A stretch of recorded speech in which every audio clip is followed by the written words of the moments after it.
Bismillah, Assalamualaikum warahmatullahi wabarakatuh. Alhamdulillah wassalatu wassalamu ala Rasulillah wa ala alihi wa sahbihi wa man walah wa taba'a hudah. Selamat siang semuanya, kawan-kawan semuanya, para al-mutabi'un wal musyahidun ala hadhil qanat.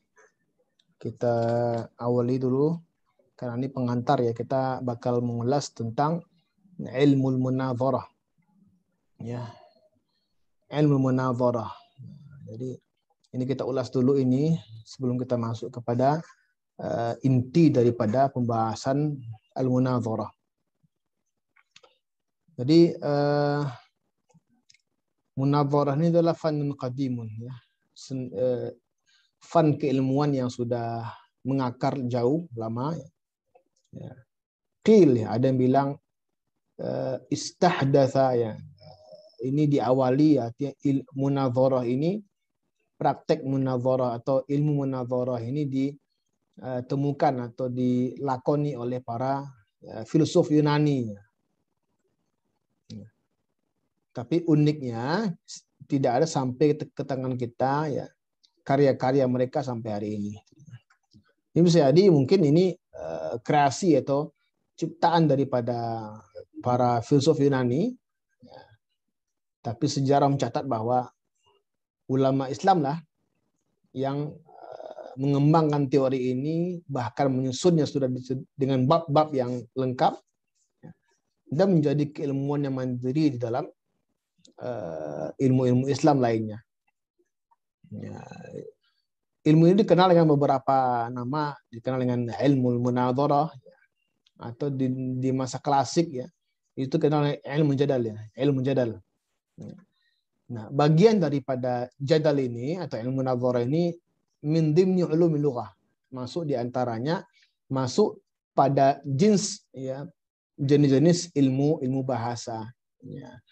Jadi ulumul lughah itu banyak, nahwu was sarf ya, wal balaghah, al maani wal bayan wal badi' ya, wal qawafi wa qard asy-syi'r. Kemudian di antaranya adalah ilmu jadal ini atau al-munadharah. Jadi kalau kita lihat karya-karya ulama dulu, memang rata-rata bab munadharah ini itu ada pada karya-karya ulumul lughah, ada pada karya-karya ilmu bahasa. Nah, tapi kemudian ada beberapa ulama yang menyusunnya ya, dan mengembangkannya sehingga menjadi satu disiplin ilmu yang mapan ya. Oleh karenanya kita bakal melihat ya, di dalam beberapa buku-buku klasik ya, buku klasik yang membahas tentang al-munadharah ini. Itu diantaranya seperti ya,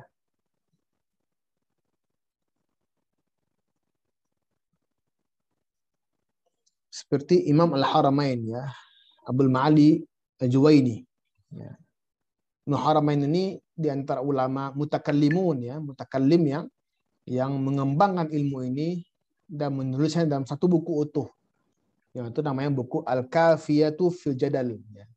Al-Kafiyatu fil Jadal. Nah, memang ilmu jadal ini memang gawenya atau sering digandrungi oleh para ulama-ulama mutakallimun. Dan sebaliknya, ilmu munadharah ini itu jarang dilakoni oleh para ulama al-muhadditsun. Jadi kita kalau lihat metode-metode mutakallimun ya, in qulta qultu. Hab mathalan. Itu gaya-gaya mutakallimun ya, menampilkan dialektika logika ya. Kemudian berbasis dalil nakli itu ya. Jadi memang yang biasa melakukan metode-metode jadal ini adalah para mutakallimun, baik mutakallimun dari al-Mu'tazilah maupun mutakallim ahli sunnah wal jamaah. Jadi mutakallim daripada ahli sunnah. Ya. Jadi secara praktek dan secara apa ya, secara operasional itu sudah terjadi ya al-munadharah ini. Ya. Karena biasa ya, apa namanya? Al-munadharah ini biasa ya, untuk menguji standar keilmuan seseorang begitu. Nah, kalau kita baca sejak buku-buku biografi para ulama itu tidaklah ulama itu merantau ke sebuah negeri, melainkan dia bakal diuji. Nah, Imam Al-Bukhari di antara yang masyhur ceritanya bahwa beliau diuji oleh para muhadditsun Baghdad. Ya, ketika masing-masing orang diberikan hadis dan dikacu sanadnya, dan orang itu 10 orang. Ya. 10 orang datang menemui beliau dengan membawa 10 hadis dengan sanad yang kacau begitu. Tentu beliau balikkan semuanya dengan sanad-sanad yang benar gitu. Itu Bukhari. Kemudian yang masyhur juga diuji ketika merantau ya, sampai misalnya pertama kali di Mesir seperti Imam Muhammad ibn Jarir At-Tabari, seorang mufassir ulung ya. Beliau hidup ke abad 300-an Hijrah begitu. Ketika kunjungan pertama ke Mesir, ya beliau diuji oleh orang Mesir ya. Tanya ya.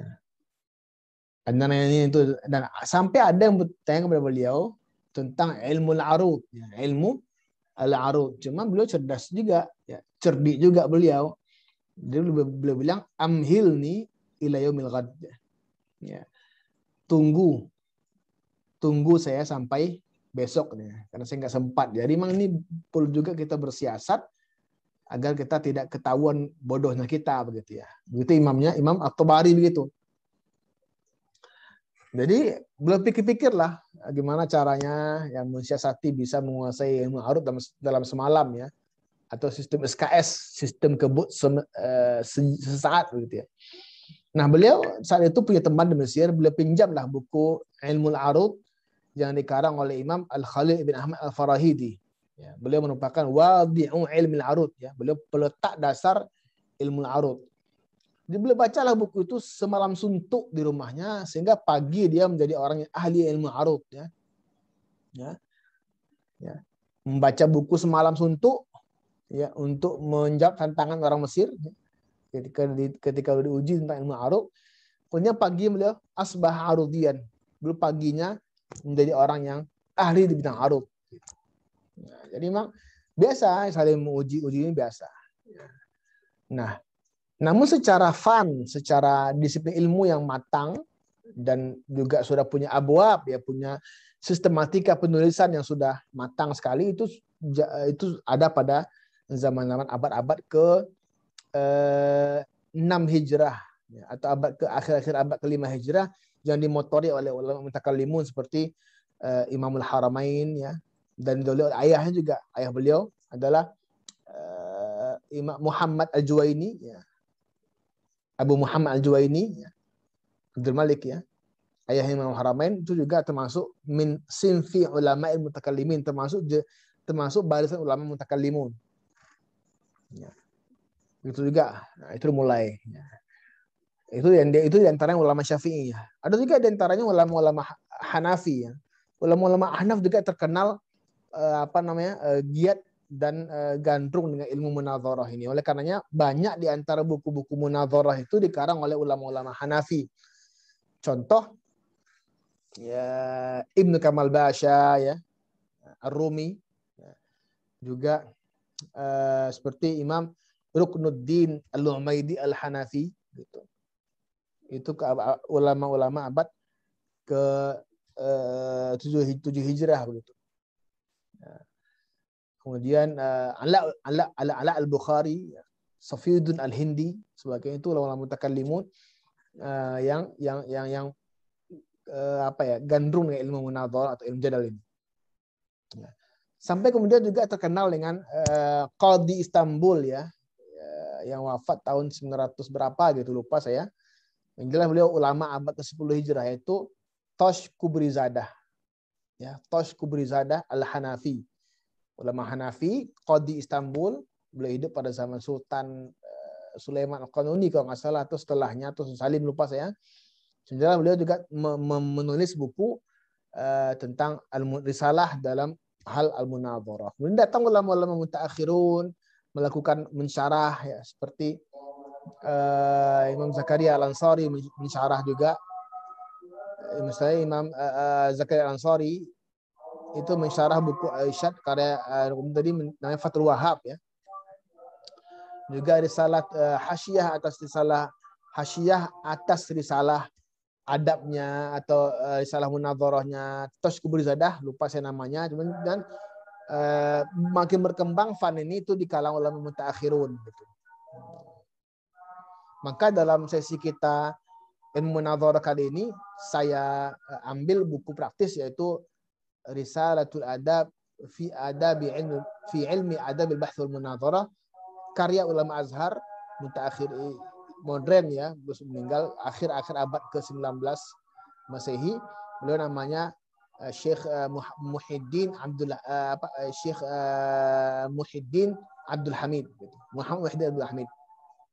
Ya, Muhammad Muhyiddin Abdul Hamid Al-Azhari. Ini yang akan kita pelajari di sesi berikutnya. Mungkin demikian. Terima kasih atas perhatiannya. Wassalamualaikum warahmatullahi wabarakatuh.